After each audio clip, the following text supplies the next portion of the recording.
सरकार के खिलाफ जो भी बोलेगा सिर्फ उस पे छापा डाल देंगे, उसको दबाने की कोशिश करेंगे। सरकार का यही नियम है। ये चाइना फंडिंग कर रहा है, फालतू की बकवास दिखा रहे थे ये सब कुछ। एटलीस्ट आज एक्सेप्टेंस तो है ना कि एक एक वोट से वो जीत के वहाँ संसद पार्लियामेंट में बैठे हैं। ऐसे तो कोई बैठ नहीं जाता, राइट? हमने ही बिठाए हुए हैं हमारे लिए आवाज़ उठाने के लिए।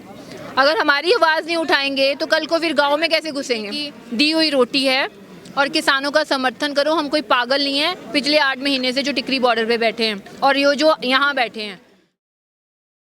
200 किसानों के साथ महिलाएं भी जो हैं इन्हें साथ देने आई हैं। आज ये तस्वीर शायद हिंदुस्तान के इतिहास में पहली बार दर्ज होगा कि महिलाएं आज इसके साथ साथ 200 किसान जो है आज रोड पे खाना खा रहे हैं, लंच कर रहे हैं। उसी तरह ठीक जिस तरह संसद सत्र में ब्रेक होता है, ब्रेक लंच होता है, उसी तरह यहाँ पे भी जंतर मंतर पे जो है अभी इस वक्त जो है ब्रेक लंच हुआ, तमाम किसान जो है खाना खा रहे हैं। मैम आपको डिस्टर्ब तो नहीं हुआ? खाना खा रही हैं? नहीं बोलिए। आज आप लोग आए हैं यहाँ, किसानों का संसद जिसे कहा जा रहा है, क्या मकसद है इसका? प्रॉपर अगर लोगों को समझाया जाए तो किस मकसद से आज यहाँ तमाम 200 किसान आए हैं? देखिए, सरकार के ऊपर दबदबा बनाने के लिए 3 बिल हमने जो रद्द करवाने हैं, पिछले 7-8 महीने से तो वहाँ बैठे थे। नेशनल मीडिया उस तरीके से दिखाई नहीं रहा था। आज एटलीस्ट गवर्नमेंट ने एक्सेप्ट तो किया हम किसान हैं, यहाँ पे बिठाया। नेशनल मीडिया भी अब अच्छे से दिखाएगी। जो हमारी संसद में आज APMC एक्ट डिस्कस हुआ है वो भी दिखाएगी। वहाँ के जो पार्लियामेंट में जो MPs हैं उनके ऊपर भी दबाव पड़ा है, वो भी हमारे लिए बोलेंगे। और उनमें से कई MPs यहाँ पर आज आए भी थे हमें समर्थन देने के लिए, रोज़ आएंगे, तो उससे काफ़ी प्रेशराइज होगी गवर्नमेंट। 3 से 4 महीना पहले आप लोग को दिल्ली आने के लिए जो है कांटे लगा दिए गए थे, कील गाड़ दिए गए थे, तो वो जो तस्वीर थी लोगों ने देखा उस दर्द को, और आज आप लोग को दिल्ली आने का परमिशन मिल गया, कैसा लग रहा है? दिल्ली कोई किसी की थोड़ा ना है, दिल्ली हमारी है, उसमें हमें परमिशन लेने की क्या ज़रूरत है? पहले नहीं आने दिया जा रहा था, इस वजह से मैं पूछ रहा हूँ। देखिए, पहले हमारा खुद का मन नहीं था कि हम आए। उस टाइम पे जब हम 26 को आए, इन्होंने हमारे साथ क्या किया, शरारती आंसर डाल के। आपका मन नहीं था, किसान कह रहे हैं हमें जाने नहीं दिया जा रहा। बेसिकली 26 तारीख को जब हम आए तब इन्होंने अपने शरारती आंसर बीच में घुसा के हमारा कितना नुकसान करवाया, बहुत सारी अफवाहें फैलाई। इसीलिए आज हमसे जो किसान मोर्चे के ये बैचेस लगा के आए हैं ताकि इनके कुछ गलत ना कर सकें हमारे किसानों के साथ और हमारे लोगों के साथ। लोग जो आए थे, एक संसद यहाँ चल रही है, एक देश की संसद जिसके बगल में चल रही है, तो देश के संसद में और यहाँ के संसद में क्या अंतर है? बेसिक अंतर क्या है? ये किसानों की संसद है, वो चोरा की संसद है या अन्नदाता की संसद है? किसाना की, अन्नदाता की, ठीक है। उनको चुन करके आप लोगों ने ही वोट देके उनको वहाँ पर बिठाया है, तो ऐसा क्या है कि वो आप लोगों की बात नहीं मान रहे हैं? विपक्ष लगातार आप लोगों की आवाज़ उठा रहा है, ऐसा माना जा रहा है कि देश में विपक्ष नहीं है, किसान विपक्ष की भूमिका निभा रहे हैं, कैसे देखते हैं? देखिए, विपक्ष को बात करनी पड़ेगी, नहीं तो आने वाले टाइम को विपक्ष को पता है कि किसान की एक एक वोट से वो जीत के वहाँ संसद पार्लियामेंट में बैठे हैं। ऐसे तो कोई बैठ नहीं जाता, राइट?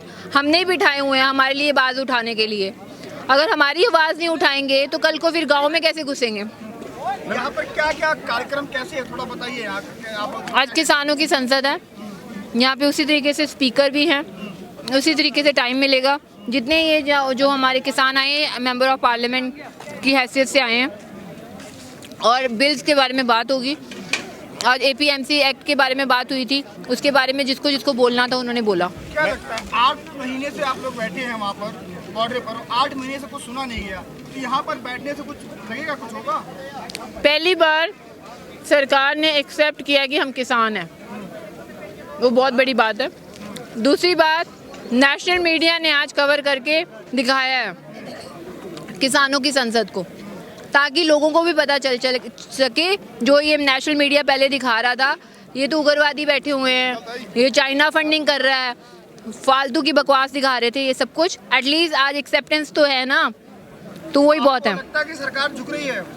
झुकना पड़ेगा, सरकार हमारी बनाई हुई है, सरकार खुद की बनी थोड़ा ना हुई है। आम आदमी की बनाई हुई सरकार होती है, और आम आदमी में इतना जोर होता है कि वो चाहे तो सरकार तोड़ सकता है, वो चाहे तो सरकार बना सकता है। मैम, जिस तरह से आज मीडिया का आप जिक्र कर रही हैं, तो लगातार आज मीडिया के साथ बदसलूकी भी किया गया है और आप लोगों से भी हमेशा किया गया, गलत नामों से बुलाया गया, खालिस्तानी कहा गया।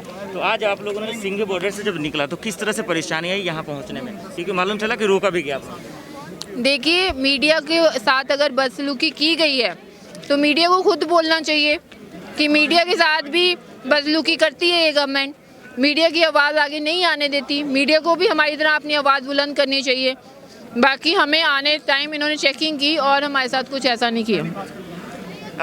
एक आखिरी सवाल ये है मैम, अब सवाल ये है कि जैसे आप लोगों ने सिंघी बॉर्डर से रवाना होना शुरू हुआ, यहाँ से निकलना शुरू हुआ, तो कृषि मंत्री ने साफ कहा कि मैं अभी भी जो है बात करने के लिए तैयार हूँ, किसानों के मसले पे बात करने के लिए तैयार हूँ। फिर मसला है का हमें रद्द कराने, वो रद्द नहीं कर रहे। बेसिकली मसला ये है। एक सवाल आप लोगों से हटके वो ये है कि दैनिक भास्कर भी मीडियाई अखबार है, उस पर आज आईडी के छापे पड़े हैं, तो आपको क्या लगता है कि जिस तरह से आज मीडिया पे आप सवाल उठा रही हैं कि आज मोदी का समर्थन भी करें उनके सरकार में, लेकिन उन पर आज आईडी का जो है छापा पड़ा है? सरकार के खिलाफ जो भी बोलेगा उस पे छापा डाल देंगे, उसको दबाने की कोशिश करेंगे। सरकार का यही नियम है, लोगों की आम आवाज़ को दबाने के लिए। आपको जो जनता यहाँ पर देख रही है उनसे क्या अपील करना चाहेंगी आप लोगों के समर्थन में या जो भी? मैं ये कहना चाहती हूँ, ये जो मैं रोटी खा रही हूँ ना, इस रोटी की इज्जत करो। ये किसान के खून पसीने की दी हुई रोटी है और किसानों का समर्थन करो। हम कोई पागल नहीं है। पिछले 8 महीने से जो टिकरी बॉर्डर पे बैठे हैं और ये जो यहाँ बैठे हैं, सो इसकी रिस्पेक्ट करते हो तो किसानों को प्लीज़ सपोर्ट करो। बहुत शुक्रिया मैम बातचीत करने के लिए।